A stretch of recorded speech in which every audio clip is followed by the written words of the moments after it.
प्यारे बच्चों, आपने थंबनेल पर देख लिया होगा कि आज हम लोग जो है समानांतर प्लेट संधारित्र की धारिता के लिए व्यंजक ज्ञात करेंगे।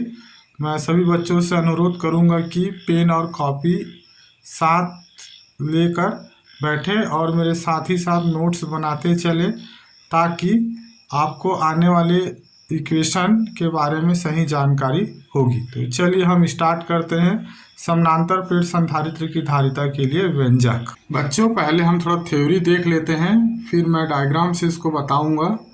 माना कि ए और बी संधारित्र की दो समानांतर प्लेटें हैं जिनकी बीच की दूरी स्मॉल डी है तथा उनमें से प्रत्येक का क्षेत्रफल कैपिटल ए है। प्लेट ए को प्लस क्यू आवेश देने पर प्लेट बी के समीपवर्ती तल पर माइनस क्यू आवेश तथा दूरवर्ती तल पर प्लस क्यू आवेश प्रेरित हो जाती है। प्लेट बी का संबंध पृथ्वी से संपर्कित करते हैं अर्थात अर्थिंग करते हैं, अर्थ से जोड़ देते हैं, जिससे मात्र प्लेट बी पर माइनस क्यू आवेश शेष रहता है। विद्युत क्षेत्र रेखाएं धन आवेश से प्रारंभ होकर ऋण आवेश पर समाप्त होती है, अतः प्लेटों के परस्पर समानांतर होने के कारण उनके मध्य विद्युत क्षेत्र की तीव्रता एक समान होगी। प्यारे बच्चों, प्लेट ए और प्लेट बी दोनों समानांतर स्थिति पे रखी गई है, तो उनके मध्य जो विद्युत क्षेत्र रेखाएं होंगी वे समानांतर होगी, जिसके कारण विद्युत क्षेत्र की तीव्रता एक समान होगी। आगे मैं चित्र में स्पष्ट करूंगा इसे। ए और बी दो समानांतर प्लेटें हैं, ए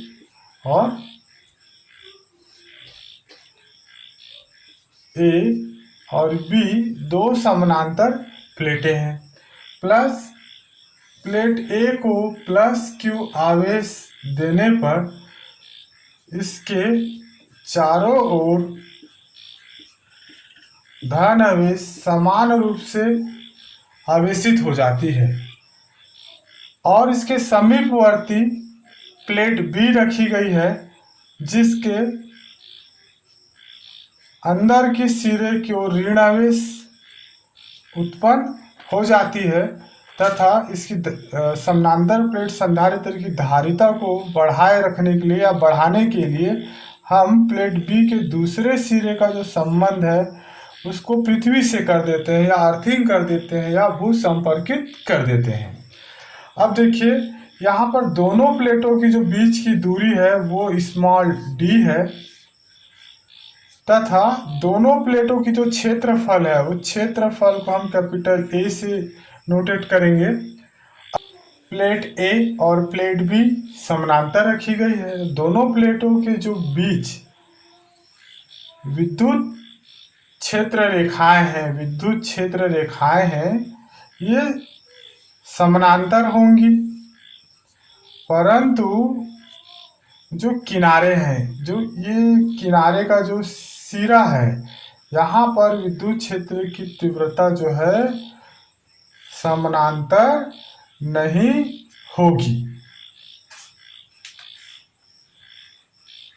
दोनों प्लेटों के बीच विद्युत क्षेत्र की जो तीव्रता E है ये समानांतर होने के कारण विद्युत क्षेत्र की तीव्रता जो है एक समान होगी और जो किनारों पर नहीं हो रही है इस क्षेत्र को हम विद्युत क्षेत्र का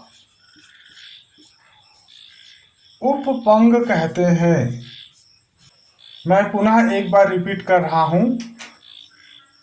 ए और बी संधारित्र की दो समानांतर प्लेटें हैं जिनके बीच की दूरी स्मॉल डी है तथा दोनों प्लेटों का क्षेत्रफल कैपिटल ए है। प्लेट ए को प्लस क्यू आवेश देने पर प्लेट ए पर धन आवेश आवेशित उत्पन्न हो जाती है तथा समीपवर्ती प्लेट बी पर ऋण आवेश उत्पन्न होती है तथा प्लेट बी के दूसरे सिरे को पृथ्वी से अर्थिंग जोड़ दिए हैं, संपर्कित कर दिए हैं, जिससे समानांतर प्लेट संधारित्र की धारिता बढ़ जाती है। दोनों प्लेटों के मध्य विद्युत बल रेखाएं समानांतर होती है, जिसके कारण विद्युत क्षेत्र की तीव्रता यहाँ पर एक समान होगी।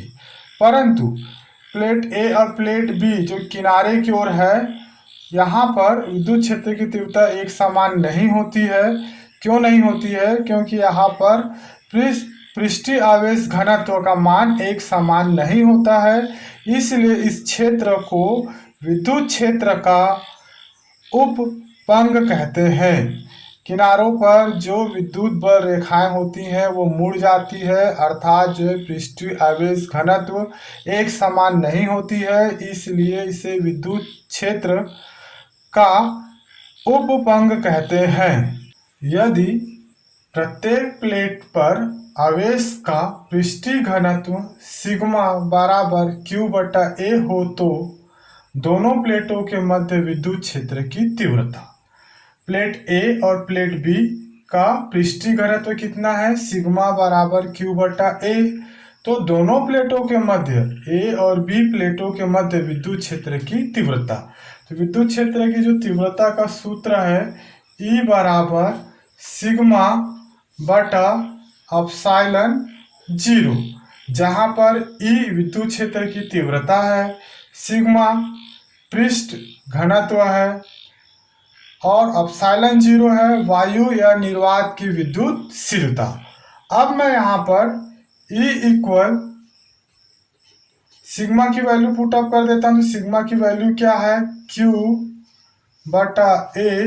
पूरे का जो बटा है वो एप्सिलॉन 0 आएगा। अब नेक्स्ट लाइन पर क्या आएगा?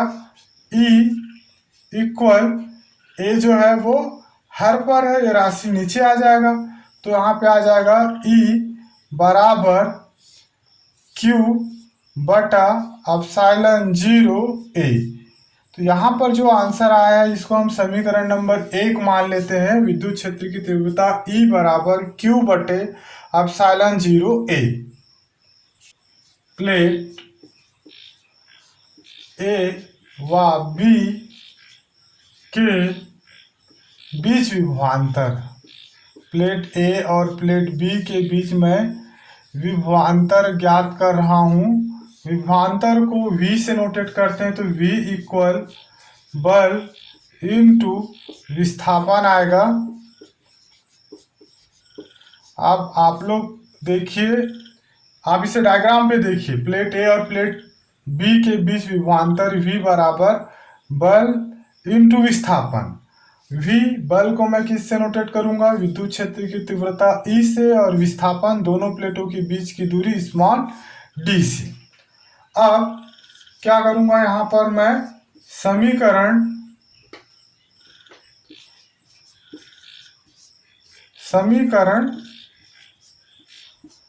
1 से E का मान रखने पर, E का मान रखने पर क्या आएगा? V इक्वल E का मान है Q/एप्सिलॉन 0A इंटू D। ये हो गया हमारा समीकरण नंबर 2। अब क्या करूँगा? अतः समानांतर प्लेट संधारित्र